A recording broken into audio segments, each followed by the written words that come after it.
السلام عليكم ورحمة الله وبركاته جمهورنا العزيز ومتابعين برنامج الراصد سبورت. اليوم عندنا عدة محاور في هذه الحلقة. لدينا 3 محاور. المحور الأول فني، والمحور الثاني دعوات اللاعبين الدوليين، وكذلك المحور الثالث نتحدث به عن أمن الملاعب. نشاهد هذا التقرير اللي عدى إلينا غسان كريم وراجع لكم.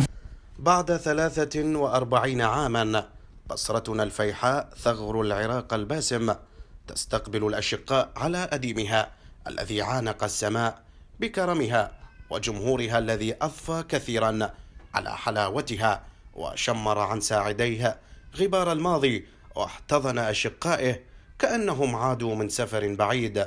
ها هو العراق سليل المجد والحسب.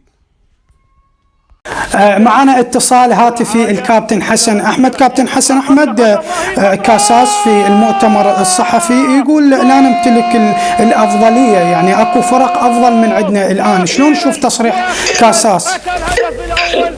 بسم الله الرحمن الرحيم. اكيد يعني هذا التصريح مو منطقي. يعني المشارك ببطولة الخليج واغلب الفرق اللي جت منتخبات رديفة، نعم، اضافه الى منتخبات متجدده، يعني الامارات، الكويت، منتخبات وطنيه لكن لاعبين شباب. فاكيد هذا التصريح مو منطقي. هذا التصريح يريد يرفع الضغط عليه ويوهم الجمهور العراقي بان اذا اي نتيجه سلبيه تصير هو غير مسؤول عليها.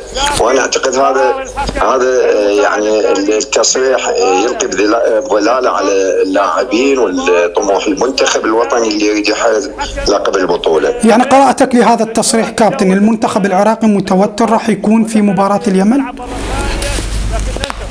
نعم، يعني من خلال هذا التصريح يعني وقراءتك لهذا التصريح، المنتخب العراقي راح يكون متوتر امام المنتخب اليمن؟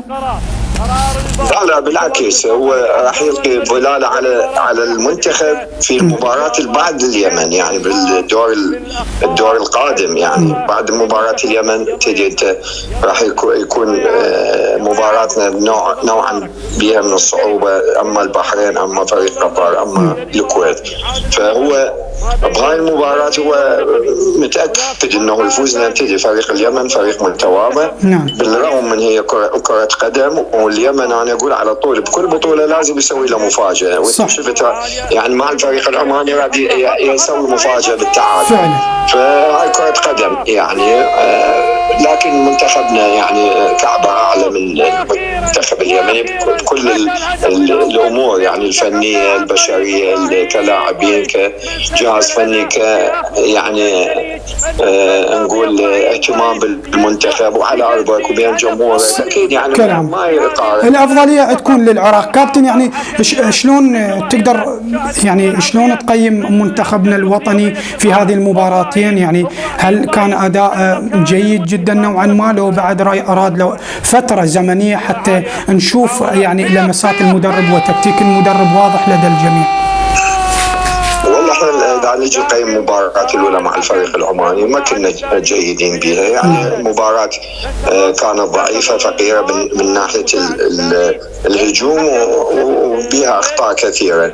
اما يعني بالمباراة السعودية ما تقدر تقيس استاذ جان، يعني الجانب الفني يضيع مثل هاي المباراة. يعني هاي المباراة لو كانت متأجلة انا اشوفها افضل، لان كان شفنا جانب فني جيد، لكن شاهدنا يعني مناولات مقطوعة، تمريرات يعني كلها خاطئة، زحلقة اللاعبين، لعب عشوائي. منتخبنا يمكن ما أدى بها جانب فني، لكن أدى بها جانب قتالي، وساعده بهذا الأسلوب، ساعده أنه فريقنا ضغط للأمام، والجمهور اللي حفز اللاعبين منتخب أكيد نجح هذا الأسلوب. يعني اليوم أنت السعودية رغم فريقها رديف، لكن السعودية فريق أنا شفته جيد، كان صعوبة علينا نفوز عليهم لو كانت الأرض كانت جيدة. كذلك تصريح لكاساس يقول سنشرك جميع اللاعبين تدريجيا، يعني وهذا الشيء مهم جدا بالنسبة لي. شلون نشوف هذا